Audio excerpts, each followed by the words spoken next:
Alhamdulillah, alhamdulillahi rabbil alamin, wa bihi nasta'inu ala umurid dunya waddin.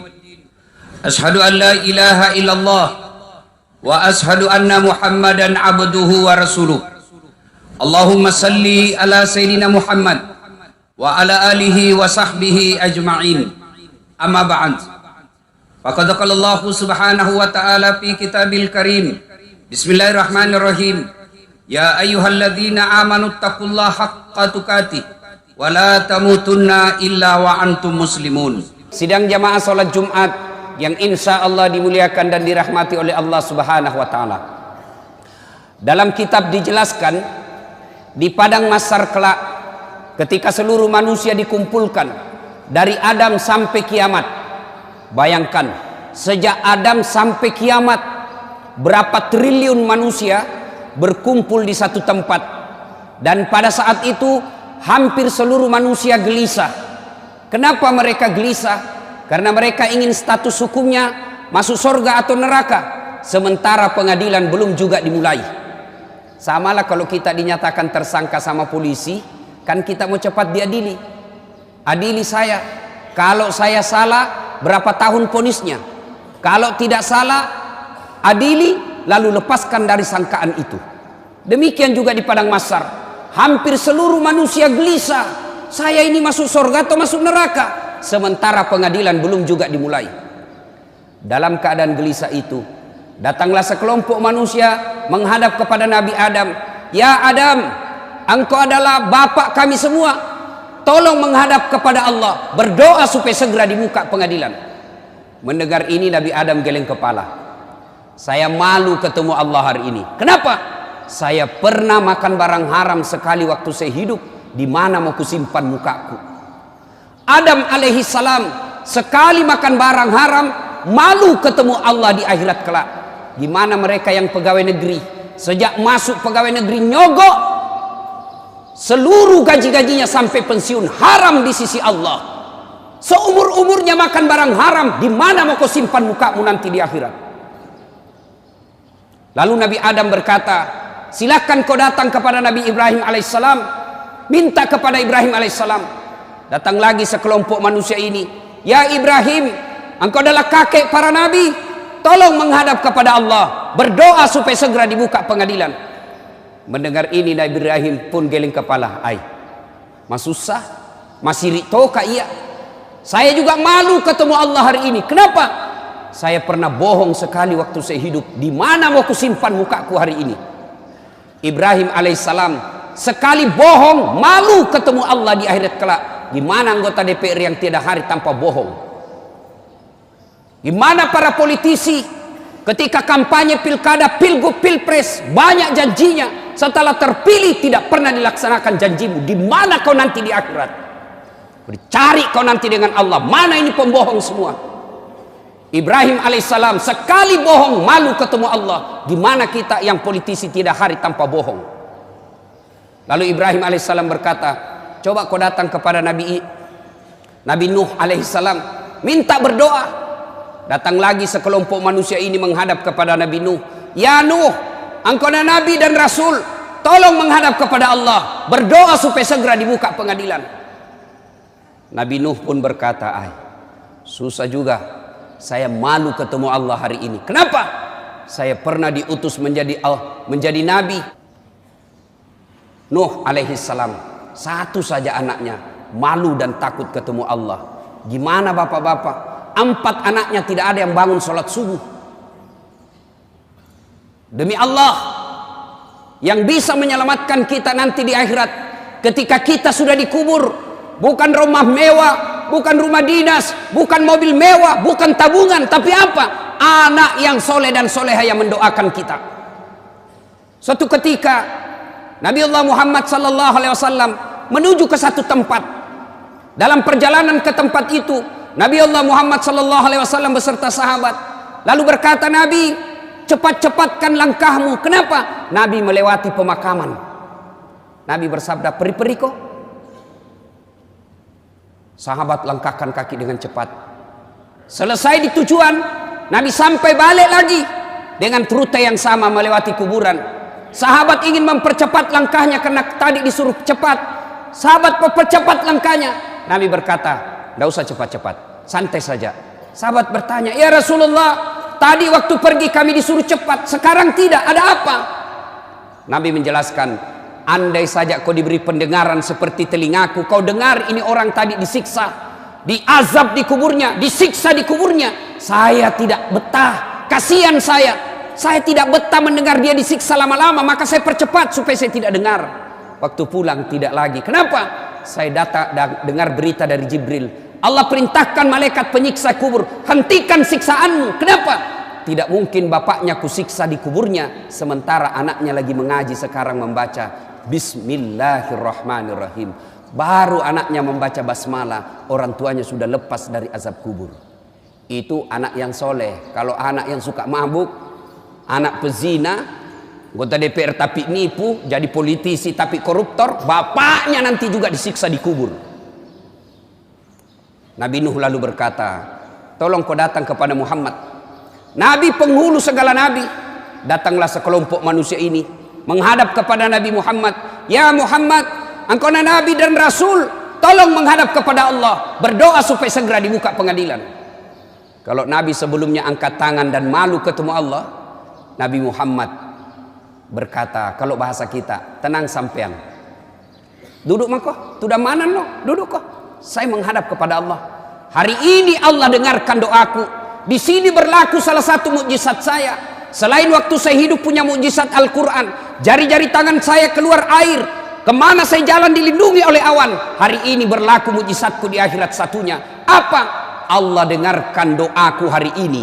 Syafaat saya berlaku hari ini, di mana seluruh manusia tidak didengar doanya, malaikat pun tidak didengar pemohonannya hari ini, hanya saya yang didengar Allah. Duduk sampean. Nabi lalu menghadap kepada Allah. Ya Allah, kami sadar banyak dosa dan kesalahan, kami sadar banyak maksiat, tapi kami sudah sadar juga Engkau Maha Pengasih dan Maha Penyayang. Ya Allah, tolong ampuni dosa dan kesalahan kami ya Allah. Lalu mulai buka pengadilan. Mendengar ini, dari aras Allah kedengaran suara, ya Muhammad, aku kabulkan doamu hari ini, kau bangkit dari sujudmu. Lalu Allah perintahkan malaikat, siapkan segala keperluan, pengadilan mulai hari ini kita siapkan. Pengadilan mulai diproses. Mulailah kita diadili satu demi satu, berkat doanya Nabi dan syafaatnya Nabi. Ketika Nabi ceritakan masalah ini, sahabat bertanya, ya Rasulullah, apakah semua umat Islam mendapat syafaatmu? Syafaat itu kalau di kantor wali kota, rekomendasi, kata belece, nota. Sahabat bertanya, semua dapat syafaatmu ya Rasul? Tidak. Kalau kau mau mendapat syafaatku, ada dua syaratnya. Apa syaratnya? Kata Nabi, satu, aqimis salat, tetongangi sampajangnya, dirikan solat. Ini yang paling penting Pak. Ayo, Bapak mau mendapat syafaat, periksa dirinya. Solatnya bagaimana? Mari geledah diri kita. Saya mengamati dari 5 rukun Islam, solat ini yang paling banyak dilalaikan orang Islam. Puasa Pak, biar tukang judi ikut puasa Ramadan, pemabuk ikut juga puasa Ramadan, zakat dia bayar zakatnya, bahkan kadangkala dia pergi haji, tapi solatnya yang dianggap remeh. Demi Allah, Bapak tidak haji tetap dianggap Islam, Bapak tidak puasa Ramadan tetap dianggap Islam, tidak bayar zakat tetap dianggap Islam. Tapi ketika tidak mendirikan solat, demi Allah, kafir di hadapan Allah. Kafir. Buka Al-Quran, surah Al-Anfal, Al-Fat ayat 29, Allah jelaskan, Muhammad Rasulullah, walladzina ma'ahu asidda walal kuffar, ruhama'u bainahum, tarahum rukka'an sujjada. Tanda umat Muhammad itu, kalau dia mengaku Islam, rukka'an sujjada, kamu lihat mereka ruku dan sujud solat 5 waktu. Bapak tidak puasa, 5 tahun berturut-turut tidak puasa, tobat hari ini, besok dia bayar puasanya yang lepas, tidak ada lagi kalanya. Tidak bayar zakat 5 tahun berturut-turut, tobat hari ini, besok dia bayar semua zakatnya, selesai utang zakatnya. Tidak haji padahal sudah mampu, tahun depan dia daftar, tahun depannya dia berangkat haji, selesai utangnya soal haji. Tapi kalau bapak tidak sholat subuh tadi, bagaimana cara bayarnya? Coba jelaskan. Yang tidak sholat subuh tadi bagaimana cara bayarnya? Tidak ada, tinggal nunggu siksaannya. Begitu bapak tidak sholat subuh, besok bagaimana caranya? Dia bilang anak muda, besok Ustadz saya sholat subuh. Ya besok untuk besok. Saya sholat 2 kali, lebih salah lagi. Tidak ada pak. Begitu pentingnya ini sholat, sehingga Nabi menjelaskan, andai saja sholat ada dalam dirimu, maka sholat itu seperti fungsi pentingnya kepala. Coba lihat fungsi pentingnya kepala dalam diri kita. Ada orang perang, kena kedua kakinya, tangannya amputasi, potong 2 tangannya, potong 2 kakinya, masih bisa hidup. Ada orang tidak ada pendengarannya, masih bisa hidup. Tidak ada 2 matanya, buta sama sekali, masih bisa hidup. Tapi pernahkah kita melihat ada orang lewat di sini tidak ada kepalanya? Itulah orang Islam yang tidak sholat, ibarat manusia tidak punya kepala. Gimana Allah mau kasih, Nabi mau kasih kita syafaat? Jangankan 5 waktu, sholat Jumat saja terlambat. Ini saya masuk di sini setengah, sudah mulai azan masih setengah. Yang setengah ke belakang, yang terlambat, dengar baik-baik. Bapak sah sholat Jumatnya, cuma sudah tidak terdaftar di absennya malaikat. Sah sholat Jumatnya, tapi sudah tidak tercatat di buku hadirnya malaikat. Begitu hatib naik baca khutbah Assalamualaikum, buku malaikat tutup, lapor yang terlambat datang tidak ada dalam namanya. Itu ciri-cirinya, coba lihat, tandai mukanya mereka pak. Mereka itu paling terlambat datang, paling cepat pulang. Assalamualaikum, salamku, lompat. Baru mau masuk sorga, nenekmu punya sorga. Cuma sholat Jumat andalannya sekali sepekan, itu pun terlambat, paling cepat pulang. Gimana kita nanti berhadapan dengan Allah? Auzubillah min dzalik. Kita berdoa kepada Allah. Ya Allah, berikan saya kebahagiaan. Ya Allah, berikan saya kemuliaan. Ya Allah, sukseskan usahaku. Ya Allah, perbaiki rumah tanggaku. Allah jawab permohonan kita. Hayya 'alas shalah, sini saya kasih kau kemohonanmu. Hayya 'alal falah, sini saya kasih kau kemenanganmu. Apa yang kau mau, sini. Hayya 'alal falah artinya mari saya kasih kau kemenangan. Tapi apa jawaban kita? Tunggu, lagi meeting.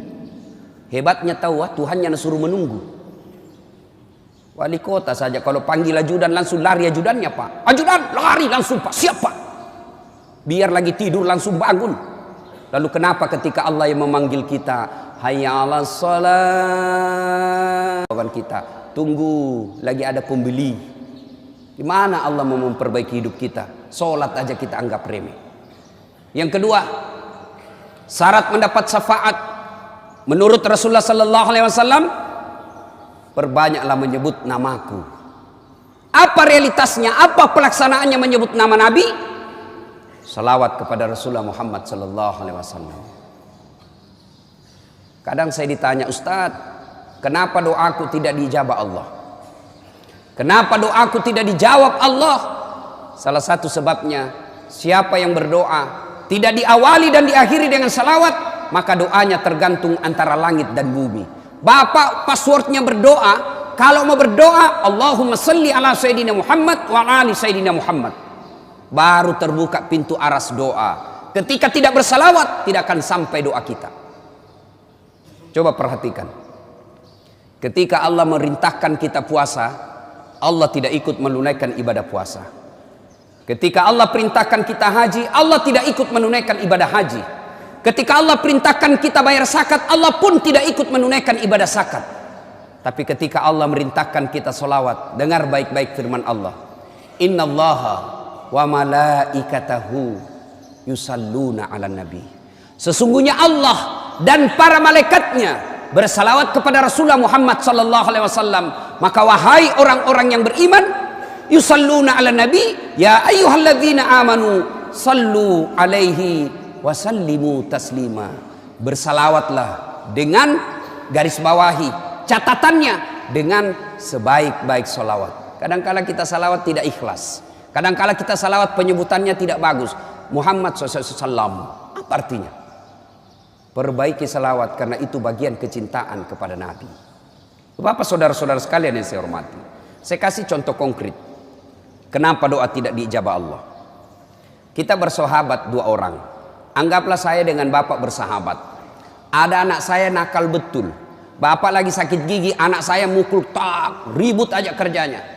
Begitu saya meninggal, datanglah anak saya minta pertolongan kepada bapak. Pak, om, tolonglah saya mau bayar uang sekolah tapi tidak ada duit, pinjam luang duitnya. Lalu bapak berpikir apa?